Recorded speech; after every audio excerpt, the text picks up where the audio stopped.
Hi there. Are you an artist who's been painting for 5 years or less and you're wondering how you can get your art to that fine art status? Or maybe you're an artist who is looking for your voice and your signature style. And I'm here to tell you that's exactly why I created the Honest Art Workshops, and we have them in gorgeous destinations all over the world. And in them we tap into you and to your voice.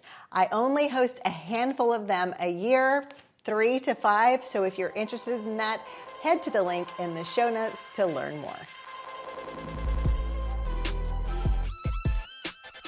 All right, welcome back to the Honest Art Podcast, everyone. I'm your host, Jodie King, and I am particularly delighted today to welcome our guest, artist David Dominguez. And first of all, hi, David. Hey, Jodie. How are you? I'm good. So I'm lucky enough to have known David. We were just talking before we started the show. We've known each other almost 3 years, and I met David at the organization you guys have heard me talk a lot about because I'm so passionate about it, at an organization called Art from the Streets here in Austin. And Art from the Streets is it's a really powerful nonprofit that supports the unhoused and at-risk community and gives them a safe and creative space to be able to create art and to express themselves. And I work with the organization, but I also teach workshops there to the artists, just like I teach workshops everywhere. And I met David there. David was one of the people taking the workshop.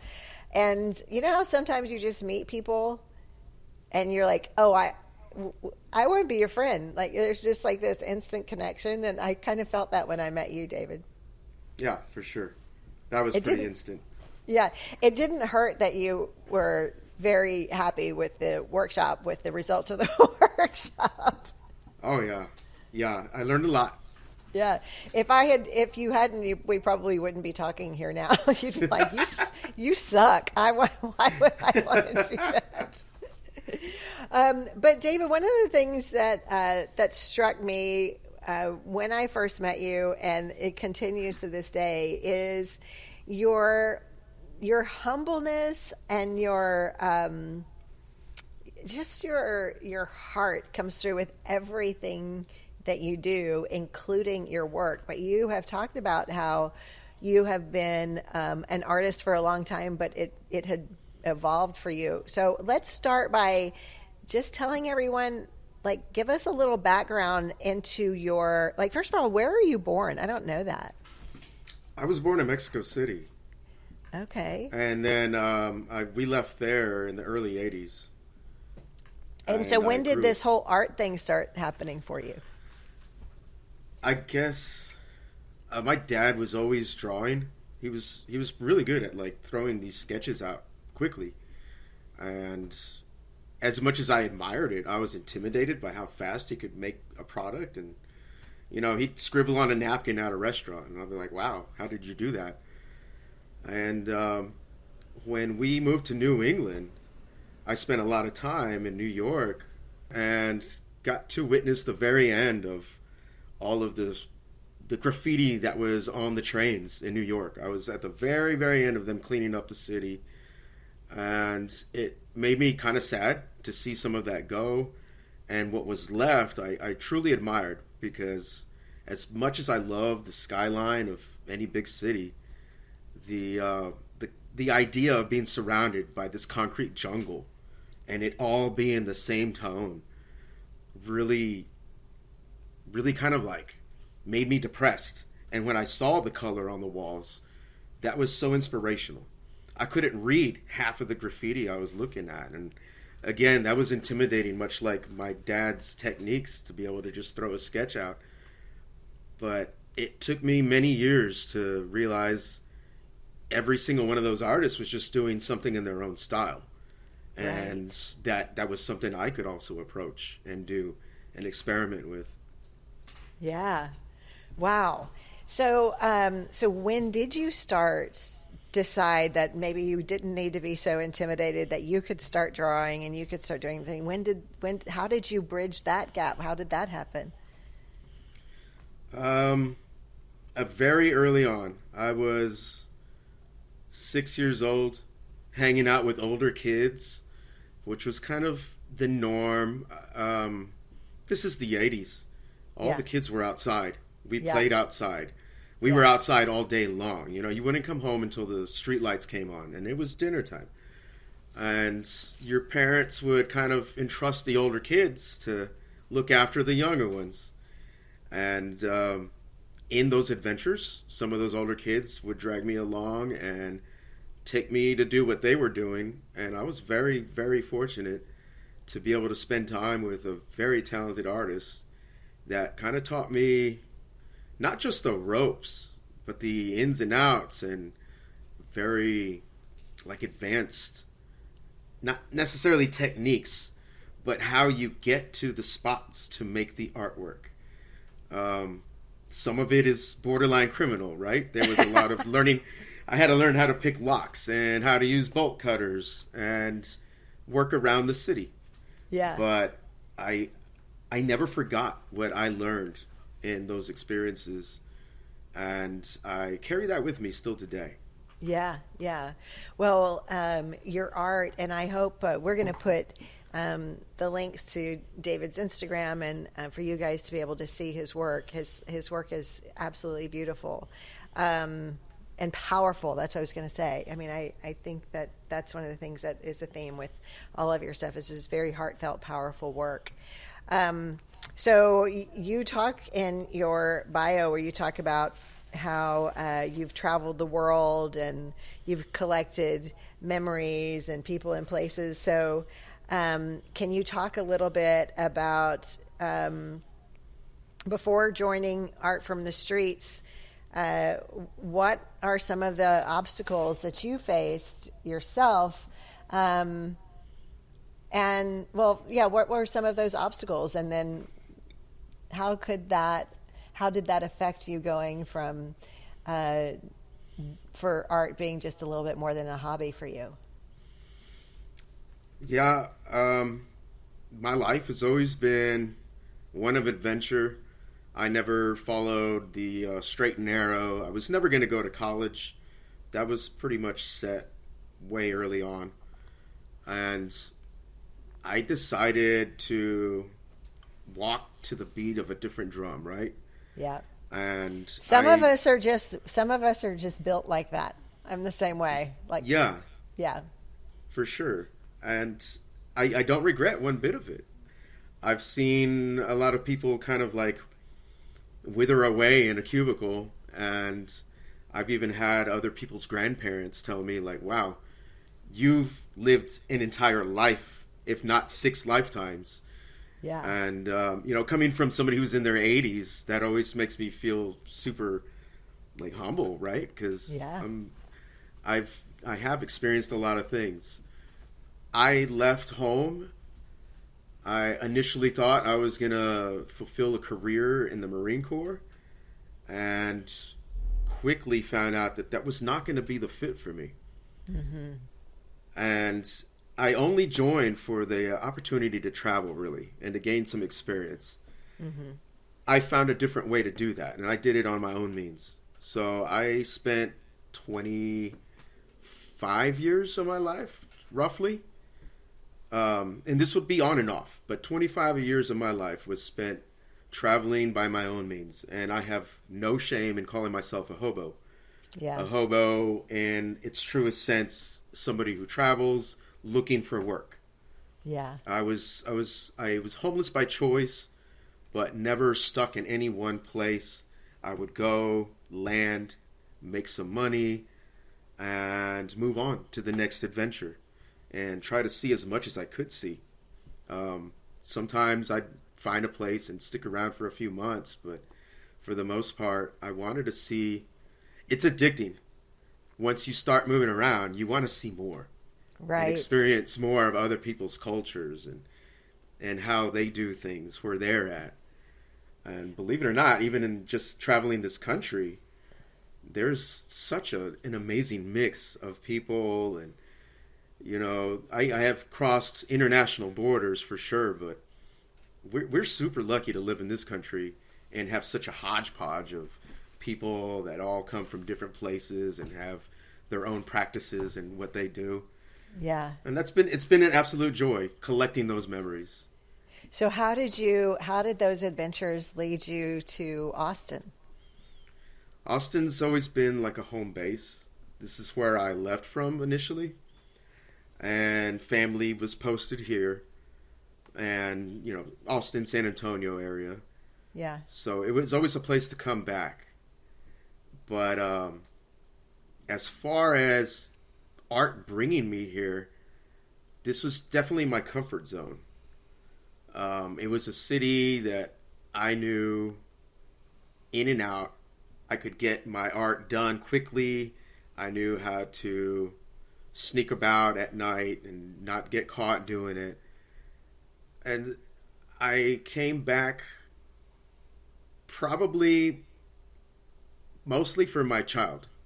When my son was born, my travels had to come to an end. Yeah. And then it was through that being stationary that I didn't discover Art from the Streets from that, but I landed at Art from the Streets because of it. I knew about the program for probably 13 years before I was brave enough to walk in. Wow.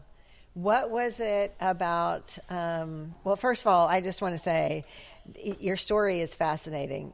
Just the idea that you talk about homeless by choice and the way that you navigated your own way. You knew what you wanted. You knew that you wanted to travel. You knew you wanted to do that, and you decided to do it your own way. I think that's absolutely admirable. And also, this podcast isn't that long, but I bet you've got stories that you could tell. Yeah, we definitely wouldn't have the time for all of it. Yeah, but that's amazing. So, yeah, and then how did you get the courage? Or sounds like you knew about Art from the Streets. So, what was it that made you walk through that door? I ran into a fellow artist by the name of David Kunkel, and I was really at a low point in my life.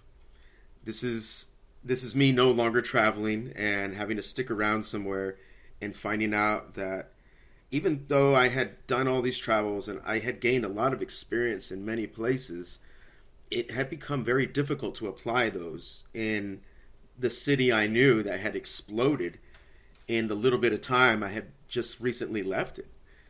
And I had seen other art programs all over the world, and especially in this country. And I would walk in, and it was usually more of an arts and crafts kind of thing. And there's just nothing wrong with arts and crafts. Yeah. But it just wasn't my thing. And David showed me his sketchbook, and I saw some of the best artwork I had seen out of anyone else I had met on the streets being homeless. Yeah. And I was so blown away. I was like, oh my gosh, this is really good.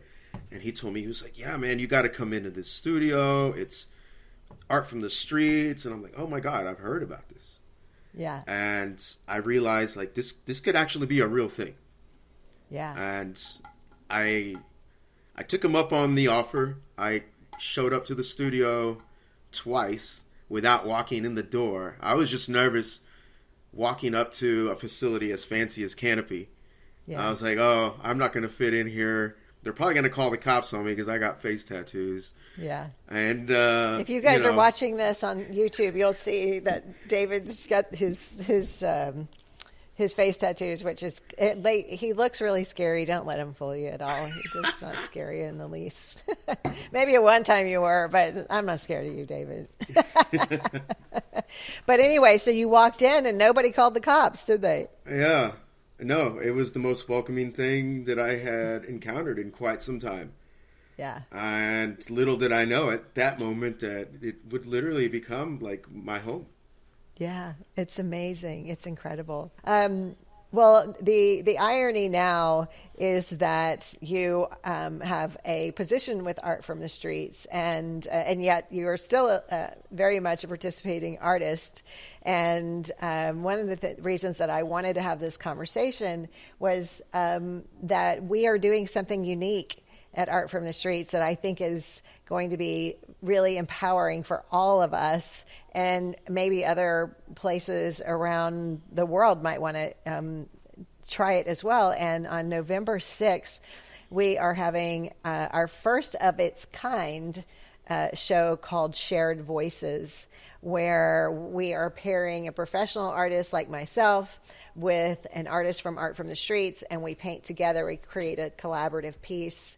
And then the artist also from Art from the Streets will sell their work. I'll sell a piece, and I'm excited. I've been working currently working with one of the artists there now, and it's exciting. But here's the thing that I think is so cool about Art from the Streets as it relates to the artists like yourself, and that is that you have opportunities to sell your work through there. It's not just a place where you can come and be creative, which would be awesome in and of itself, but you get to sell your work, and I believe you keep 90% of that sale. Is that correct? That's right. All of us get to keep 95% of the sales. So the program takes very little to keep the lights on, if you will. But it really helps bring that sense of like purpose to a lot of lives, because for a lot of us, this was just a hobby until we walked in and found the program and were provided with this opportunity, which is it's a blessing. It's something that has obviously been life-changing for myself and many others as well. Yeah. So, David, do you remember a few years ago when we met and there was a show at a gallery here in Austin, and you sold a piece? I believe you sold it for a few $100s. Is that right? Do you know the piece Yes. I'm talking about? I was it one of like my pen drawings? Yeah, I think it was one of your pen drawings. Yes. But I would just remember how elated you were about that. Oh yes. I do remember. Yeah. Yes. Can you talk about what that, and the reason why I think this is so important is there are a lot of people that are going to be listening to this who like painting and are hobbyists, but they have not sold any of their work yet. I work with a lot of those people. So can you speak to your experience? Because I know that your story, not only your whole ass story, which we'll talk about a little bit more, but your story of selling your work. Can you tell us that story of what happened that day? Man, I got the chance to hang. It was a 9.5 by 11 ballpoint pen on essentially printer paper. Yeah. It was a picture of a train car and kind of a cityscape in the background. And to me, this is something I created just for myself to kill time. And again, it was a hobby. At the moment I created it, this was a hobby. And because I discovered Art from the Streets, the opportunity for the show came up, and I had that chance to put it up, hang it, and I never thought it was going to sell. But when that moment came, because I was brave enough to approach it and do it and put it on the wall, because it wasn't a requirement of the program. Yeah. My participation in that led to me believing in myself and what it is I do. It didn't have to be the best thing in the whole gallery, but it resonated with somebody. Somebody liked it enough to want to take it home. And I would say that everybody that's aspiring to be an artist or just giving it a thought should definitely go for it, because I can't express in words, not in the little bit of time we have, that it has become the inspiration for everything I've done since that moment. Wow. And I'm sure that when you hung it, and you did all of that. The thing that I heard you say is like you were nervous to do it. It's not like it didn't come with some level of fear, but you did it anyway. And I think that's what so many of us as artists is that we know that rejection is part of this, just what we do, but sometimes it's what keeps us from becoming fully who we are because we're so afraid to put ourselves out there. But now look at you. I mean, like you said, it's become the inspiration for all that you do now. Yeah. It's something that has completely taken me from, I guess I wasn't believing in myself. Yeah. Like I said, it was something I did to kind of pass the time and to separate my mind from the struggles of having to live outside and deal with the weather and all that. And that one sale would help me believe that art could take me from living in a tent to having a roof over my head and being able to turn the lights on and off when I wanted to. That is like, it really turns the term starving artist on its head, right? It completely flips it because you were like, no, actually life sucked, but it was art that I don't mean to say your whole life sucked, but the financial piece of it was a real thing, and it was actually art that helped you out. So that's unbelievable.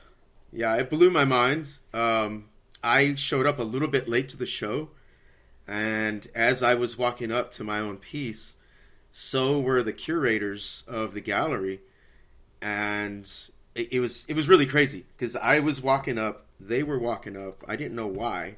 There was somebody staring at it, and that person ended up being the one who purchased the artwork. And I told him, I was like, that's my piece of artwork. And he was like, really? I love it. I want it. And he's like, I'm taking it. And I was like, wow. And the curator showed up like just moments after, and they're like, we were about to raise the price on this thing. And it really helps me appreciate what I do, I guess, a little better. And value myself and what it is I wanted to share with the world. Yes. Hey guys, real quick, I want to tell you that one thing I know for sure, that in order for artists to thrive, they need community, they need support, and they need business and creative skills. And that's why I created my membership group called the Honest Art Society. Within the Honest Art Society, I offer coaching calls every month. You get monthly art critiques as well. You get trainings on everything from creative techniques to business skills, and you get exclusive discounts on workshops and courses. But maybe most importantly is you get a community of amazing, kind artists, all in an asshole-free zone. So if you'd love to join us in the Honest Art Society, you can go to the link in the show notes. The cost is only $47 a month, and you can cancel at any time. I'd love to see you there. Yeah, my face actually hurts a little bit from smiling so much because of course I adore you, but I just love your story, and I love how this is going to inspire so many people to believe in themselves a little bit more and to put themselves out there. I think that some of the irony is that now you are mentoring artists from Art from the Streets. So, and I love this because you have so much experience and you have such a compassionate heart, and you have such a story yourself. So of course it would make sense that you're mentoring others. Tell us about that. And is there anything that it comes out of you mentoring people that you would like to share with others? I certainly feel an enormous amount of gratitude for the opportunity that's been put before me. In the little bit of time I've been with the program, I've developed these personal relationships with each of the artists, and we're kind of like a family. Yeah. And, everybody has their ups and downs, and I can recognize when somebody's having a bad day. I know when somebody's having a good day, and being able to like kind of tailor what it is I'm doing in the studio to accommodate those individual needs has been something that also winds up like in my artwork. Should I create on these days that I have a very active studio and there's a lot of things going on with so many colorful personalities, that's something I can translate to my artwork at the end of the day. And it's just been wonderful being able to share what I know about artwork and how I created it prior to getting to the studio, as well as everything I've learned while being at the studio. Right, right. Well, I know that that you are making a difference to those other artists as well, and that you are held in very high regard by them and by the staff from Art from the Street. So it's beautiful to see. So if you could speak to little David, is there anything you would want to tell him? I definitely would have told myself to not doubt myself artistically and to have taken the dive sooner. I'm grateful for all the experiences I've had in my life, which apply to everything I do today. But as far as not believing in myself artistically, I would definitely tell myself, no, just grab the pen, grab the crayons, grab the markers, and just put it to the paper or to the canvas. Because this is the only time that you're going to gain experience and learn from your own mistakes. Right. Just as you would in any other aspect of life. You've got to get out there and do it. Yeah. And I would not waste as much time as I did. They talk about there's this idea of 10,000 hours, and that it takes 10,000 hours, to master something, and you can see it in professional athletes do it all the time, right? But with artists, I think we have a tendency to be like, oh, I want to do that, and I'll just do it. It's like, yeah, but you don't understand. David's been he's been putting in his 10,000 hours, his whole life, really. So I think that's great advice. You would have started sooner. You would tell little David to believe in himself. That's awesome. Well, okay, David. So now you've come to this place in your life. What are your hopes and dreams and for what you want to do moving forward? Well, this whole journey through art has taken me to a place where I get to serve my community, and I never saw art putting me in the shoes I'm in now.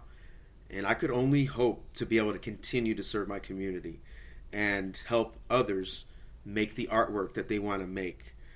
Introduce more people to what it is they've been missing from their own lives. And right now, I feel like I'm just barely dipping my toes into the Olympic-sized swimming pool that is before me in that adventure. Yeah. What would you say, David?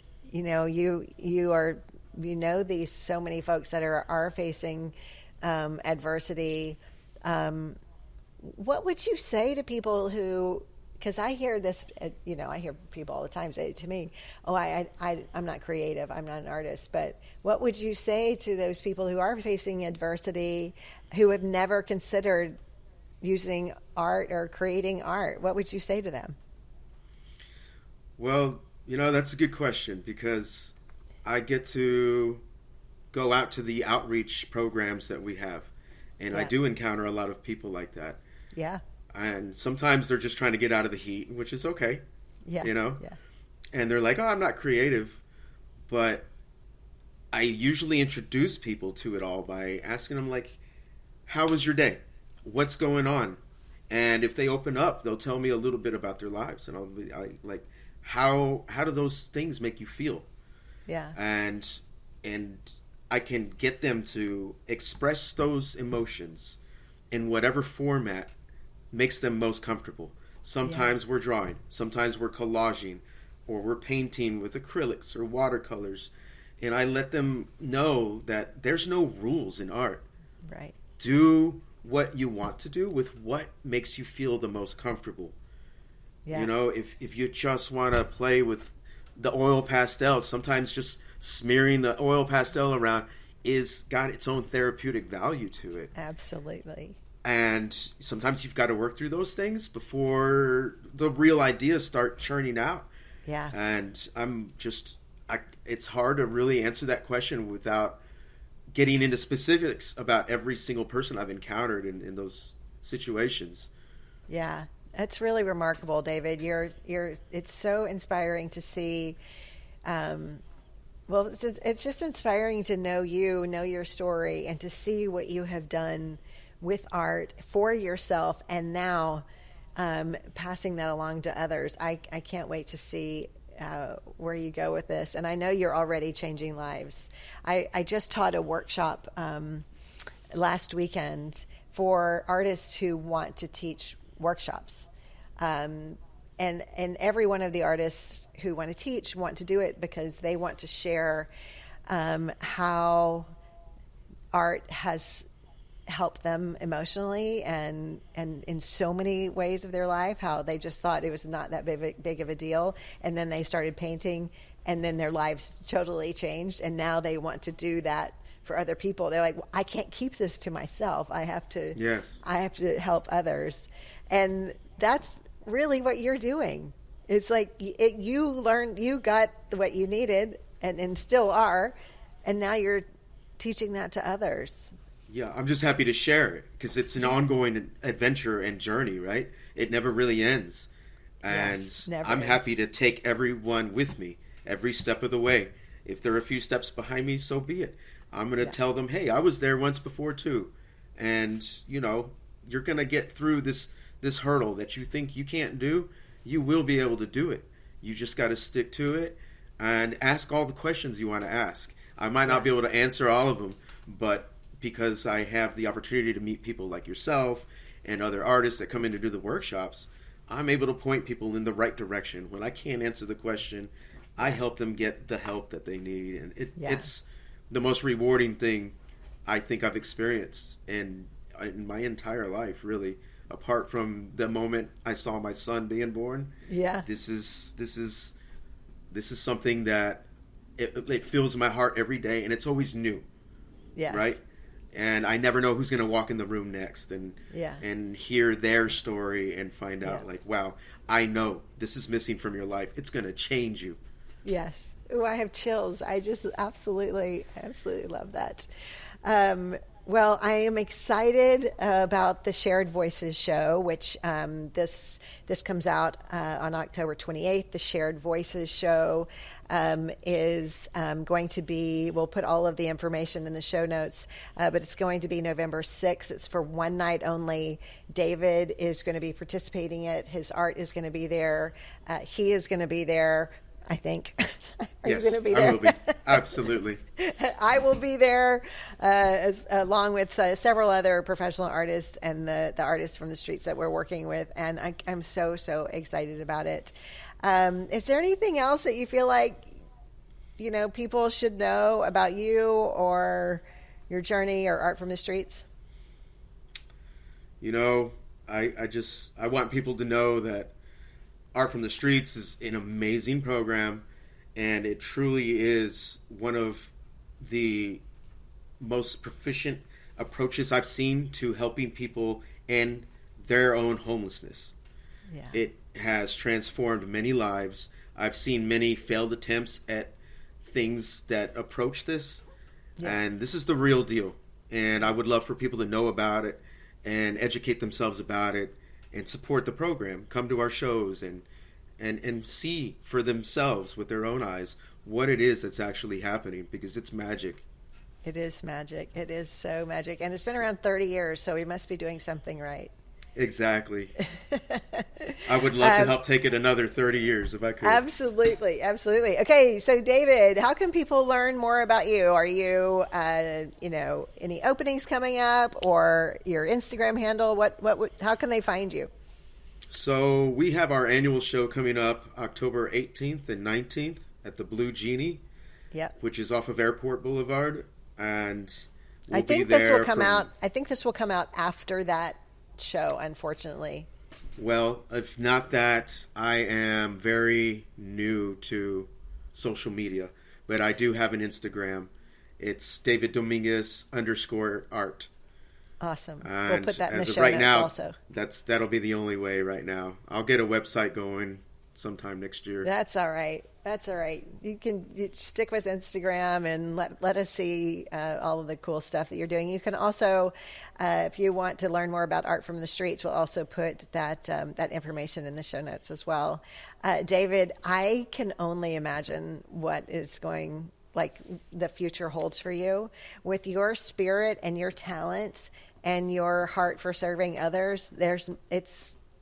You're unstoppable. You're absolutely unstoppable. Oh, thank you. It's just an absolute joy for me. Amazing. It really Amazing. is. Well, thank you so much for being on the podcast, and I look forward to seeing you at the show. Likewise. Thank you for having me.